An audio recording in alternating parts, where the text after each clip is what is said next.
Text message rumors are circulating that the U.S. federal government will institute a national 2-week quarantine, hard quarantine. Everyone must stay in your homes. Get your supplies now, it says, and it is fake news. Man, people love exploiting tragedy. I don't know where this rumor came from, but it is absurd on its face. The National Security Council tweeted out that it was fake. I'll read it in a second, but let me just say, when I first received this text, I did. And I had friends saying like, whoa, man, get ready in two to 3 days. The government's going to tell everyone you got to stay home and you can't go outside. That won't happen. It's possible. It really is, but it's very unlikely. And the reason is hundreds of thousands of people will die if they're locked in their homes under the threat of prosecution. A lot of people will panic and flee in random directions. And also, it's not effective. Many people are already staying home. Now, there's a lot of dumb people trying to go to the bar. That's true. But those are mostly in the cities where people are, I don't know, whatever. I'll leave it there. It's in the cities for some reason. If people are locked in their homes for several weeks, there's going to be supply shortages. They're going to have to do federal food delivery. It's just not going to work. Then you're going to get riots. People are going to go nuts. So no, as soon as I saw this, I was like, come on, man. The 2-week no. A nightly quarantine makes sense. The quarantines that exist right now, the ones we've actually seen, well, maybe not quarantine, but the curfews, I'm sorry. The curfews that we've seen in like Hoboken, New Jersey. You can't go out after 10 p.m. unless you're working or it's an emergency. So they're not really going to just grab you off the street and throw you in jail because you're outside. They're going to see you walking and they're going to say nothing. They're just telling you, stay home. And if you have to work or do something, no one's going to stop you from doing it, at least for the most part. So why they would jump now to this hard, heavy-handed tactic is absurd. You know, you guys got to be careful because there are a lot of people that are going to panic and try and exploit the circumstance just for fun. Because as we learned in The Dark Knight, some people just want to watch the world burn. Well, the National Security Council tweeted, text message rumors of a national quarantine are fake. There is no national lockdown. CDC Gov has and will continue to post the latest guidance on COVID-19. And now I'm going to show you why this is very likely to not be true. But we do have some serious news. A couple emergency room doctors in Seattle, in the Washington area, I think, are in critical condition with COVID-19. And we're hearing that the CDC is considering shutting down potentially nationwide bars and social clubs. But this is not the same as telling you to stay in your homes. This is them saying like, if you're a bar, a nightclub, after a certain time, you can't be open. So there is, but here's what may be the case. It may be that, let me just show you. CDC backs an 8-week ban on gatherings of more than 50 to fight coronavirus, as New York, California, Ohio, Illinois, Massachusetts order bars and restaurants to shut, leaving millions of workers facing hardship. It's possible this information was in a plan somewhere in the government, and someone leaked it, and it went viral incorrectly. It went viral in a rumor form that was not complete contextual information. Because if somebody at the CDC was like, what if we did a 2-week thing where we said you can't gather in groups of 50 or more? I think we should consider this and implement it. Someone there freaked out and texted their friend, dude, they're saying they want to lock things down for 2 weeks. And then their friend went nuts and said, 2-week quarantine. Yeah, everybody just chill. So I'm going to show you something. I'm not going to play the video because it's extremely graphic, but we're going to get in some touchy subjects. This is a tweet from Jennifer Zhang, and it's a video allegedly. This is not verified, but it's a semi-viral tweet. A lot of people have been sending this to me saying, you got to check this out. Posted a couple days ago. It says, disturbing video.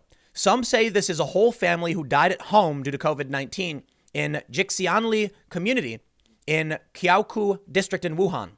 Official report says the above is a rumor. This video is from February 17th. 75-year-old retired professor Tang and spouse found fainted at home due to Parkinsonism after being sent to the hospital. They are fine now.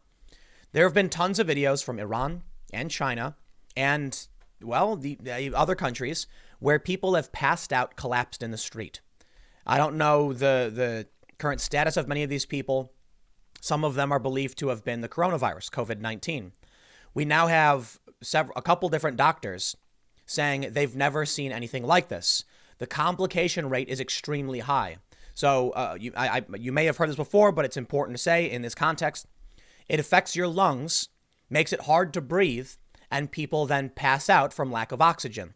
In this video, you can see a woman just fainted in her doorway and a man in his bed. This was February 17th. I think the reason the mortality rate is low right now is because of the actions we're taking and because we're hospitalizing people. But already in Pennsylvania, some hospitals are rationing out gear because it's starting to overwhelm us. Now, there's a few thousand cases. But as we heard from Andrew Cuomo, governor of New York yesterday, of the 3,000 ICU beds, they have 80% are already filled. This is what people don't realize. They're saying things like, it's just like the flu, right? Except flu complication is really low. When you get the flu, what do? You stay in bed, you put a blanket on, you drink fluids, you get soup, you watch TV, and you sweat it out. And yeah, flu is awful, man. I've had the flu once before, and it was excruciating. I was miserable. But I didn't go to the hospital. I just stayed home feeling like trash, wishing for it to go away. Apparently with the coronavirus, with COVID-19, it affects your lungs, causing a severe pneumonia, which makes it difficult to breathe. And then people have to be put on ventilators. That's the crisis right now. So what people don't seem to realize is that when all of the flu hits, our ICU beds stay open. Now, sure, there's probably some older people who get sent to the ICU with flu, I'm sure. But these beds are typically nearing capacity already with little room available. Now that we're having an extreme complication rate, relatively extreme, 18 to 20%, these beds are filling up very, very fast. So long as we have these beds, we'll save their lives. However, what people don't seem to get is they're saying, well, look, man, I got a 97% chance of survival, blah, blah, blah. Yes, that's because of the measures we're taking. If our hospital system becomes overwhelmed, that mortality rate is going to go up a lot faster. Let's read the story from the Daily Mail first, and then I'll show you what's going on with the emergency room doctors. Now, this is what's likely to affect you. Large swaths of America are shutting down after the Center for Disease Control and Prevention on Sunday night advised against holding large gatherings of more than 50 people for at least 8 weeks to fight the coronavirus. The recommendations led to 4 states ordering bars and restaurants to effectively shut, limiting them to takeout only. And New York City ordered the same as well as the shutting down of nightclubs, cinemas, and theaters. And now this is happening in Los Angeles, I believe. I don't know if they mentioned Los Angeles. Washington, Ohio, Illinois, Massachusetts all ordered bars and restaurants to offer takeout food only. California has asked all bars to shut, and Los Angeles has ordered owners of establishments to shut them down. The developments mean economic hardship for millions of service industry workers who will miss out on tips even if they are still paid. Many independent businesses are also unlikely to be able to survive a period of prolonged closure. The closures announced so far: New York City will begin on Tuesday, Ohio, Sunday, and last indefinitely. Illinois, closures will begin on Monday. Massachusetts, bar owners will begin to shut their doors Tuesday. In Washington state, bars will close on Monday. Meanwhile, California officials have asked bars to shut down temporarily. Denver will make an announcement about closures on Monday at 11 a.m. It appears that all states will soon issue similar advisories for residents.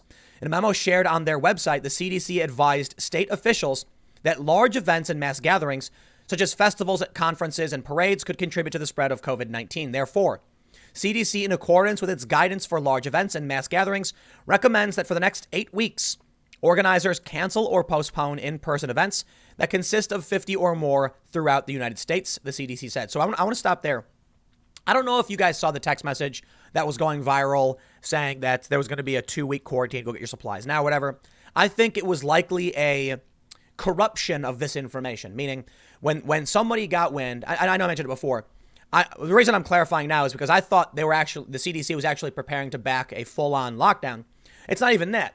The CDC is apparently just saying, we're advising you not to have gatherings. That's all they really need to do. Most people are going to, out of self-interest, not go out and party at clubs. I'll tell you what, man, there's some videos. There's a viral video of a woman like St. Patrick's Day partying saying she's immunocompromised, but it's cool because she takes supplements, so she'll be okay. Yeah, that's what people are saying, not realizing, there was a tweet that went viral where some woman said, how can you spread the virus if you're healthy and don't have it? And people started saying that, well, for one, it can be on you, whether you have it or not, and you can spread it to someone else, duh. Or you could be asymptomatic and not realize you actually do have it. So that's why it's important we take this seriously. It's the complication rate that we need to pay attention to. The developments came after Donald Trump earlier on Sunday urged Americans not to stockpile food and told citizens to take it easy. Vice President Mike Pence also insisted that food stores will stay open indefinitely. Trump also urged Americans to stop coronavirus stockpiling and insisted the outbreak is under tremendous control. The president said the federal, state, and local governments are all working with these retail leaders, including Walmart, Costco, Target, Whole Foods, Publix, and several more, to ensure there are no shortages of goods and foods. Traders are bracing for another slide in shares on Monday. So by the time you watch this, I'm not going to get into the stock market thing. I might cover it later. By the time you watch this, you're going to see the results of they're calling it Black Monday version 2, even though the markets haven't opened yet. We will see. I'll also throw in right now, there have been a lot of people who have messaged me saying, I don't want to say a lot, but I've got a handful of messages saying that I'm kind of giving off mixed signals. So for that, I will apologize. Not my intent. I'll just say that there seems to be a bit of, there's conflicting narratives emerging.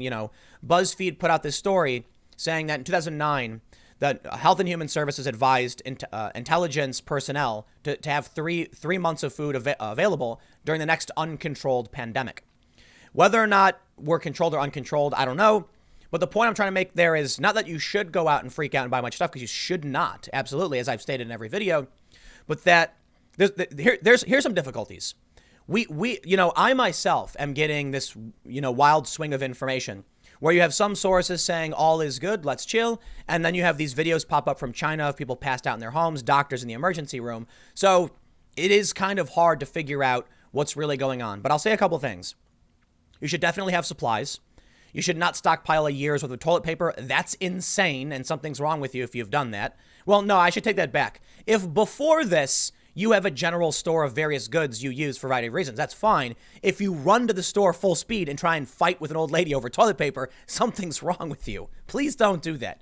I'm referring to that video where a lady's got like 5 packs of toilet paper and she's trying to take one away from the old lady who has one. Stop, please. But, you should definitely have some supplies. I'll also point out that there is a divide in the urgency based on if you live in a rural or urban area. People in urban areas are more likely to be freaking out. The data here is making it fall in partisan lines where they're saying that Democrats are more likely to take this seriously, Republicans aren't. And I'm like, yeah, it's obvious. Democrats live in dense cities. So if you're out in the middle of nowhere, I'm not surprised if you're chilled about this. And if you live in a city, I'm not surprised if you're full on panicking. Now, we have this story from the New York Times. Two emergency room doctors are in critical condition with coronavirus. The hospitalizations sharpen fears that the nation's frontline medical workers could be uniquely vulnerable, a healthcare organization said. I honestly don't think this is news because I don't know if you've spent time in a hospital, but it's actually one of the places you're very likely to get sick. You have a lot of people who are sick concentrating. You have people who have various illnesses showing up to the front, touching everything. So this actually it's predictable. It happens. And we did talk about this before we got to this point, that the doctors need the masks, the gloves, and that's why there was a concern that people were buying them up. If the doctors start getting sick, if the nurses start getting sick, then our healthcare capacity starts going down. What we want to do is maximize the capacity. We've got doctors working double shifts, working overtime. In Italy, it's really, really harsh. A lot of these people are just working nonstop hours to deal with the influx of complications from the coronavirus. We want to make sure they have the supplies they need. And that's why it's important people don't go out and buy masks. The big thing about masks, too, and I'll clarify this, is that they are not particularly effective for the average person. Of course, they will reduce the chance that you could, for the most part, transmit. And to a smaller degree, get the virus. You need the full gear. And we also need to prioritize who gets the gear. So for me, I'm not going to go buy a mask because I'm not going to go to a densely populated area. I'm just going to leave it to the doctors who are going to need it. There's one thing that was happening to a lot of these doctors. They were passing out from dehydration because if you take the gear off, you have to throw it away. And there's already a shortage. So what we're seeing in Pennsylvania right now, there's one story that recently came out. They're starting to ration their protective equipment. So if you're wearing full gear, and you want to take a break, get something to drink, wash up, you've got to take it all off and throw it away. You can't put it back on. The way you take this stuff off is you take it off from the inside, and then you ball it up, you throw it in the trash. I'm not an expert, so don't take my word for it. It's probably a little bit more complicated than that.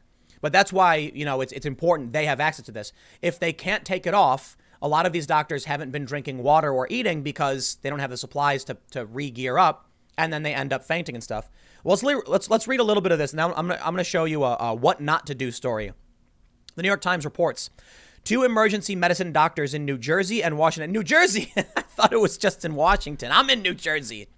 And Washington State are in critical condition as a result of coronavirus, reinforcing concerns that the nation's frontline medical workers are becoming especially vulnerable to the virus.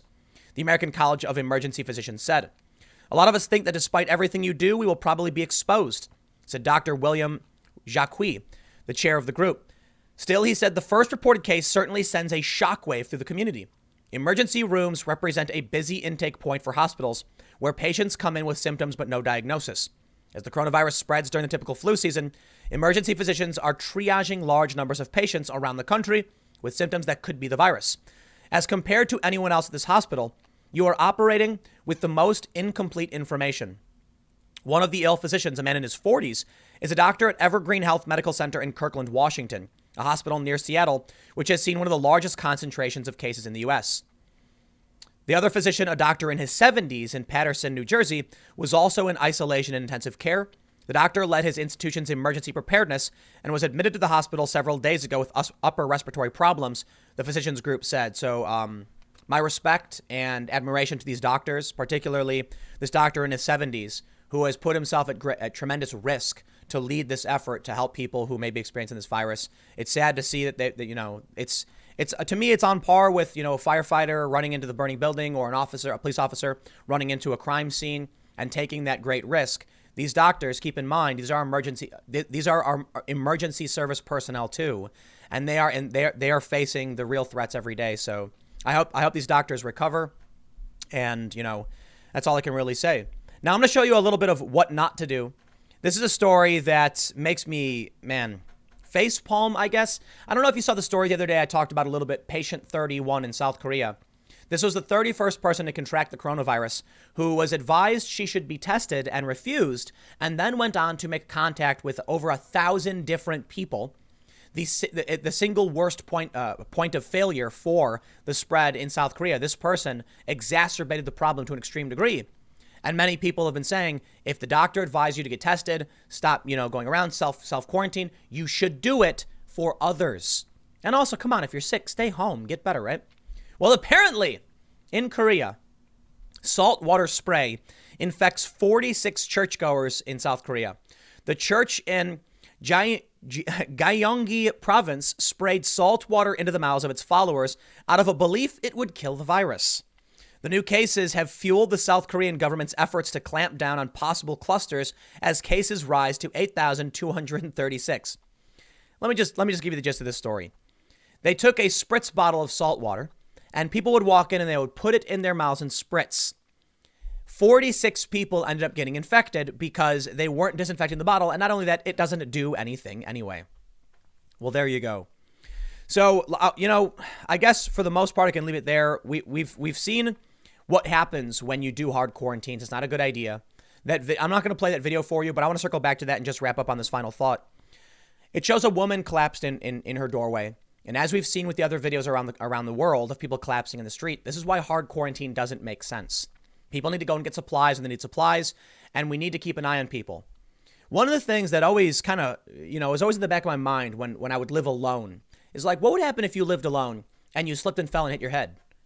That's like, what do? There's no one there to call anybody, and then you just lie on the ground and you bleed out. I guess that's the end, right?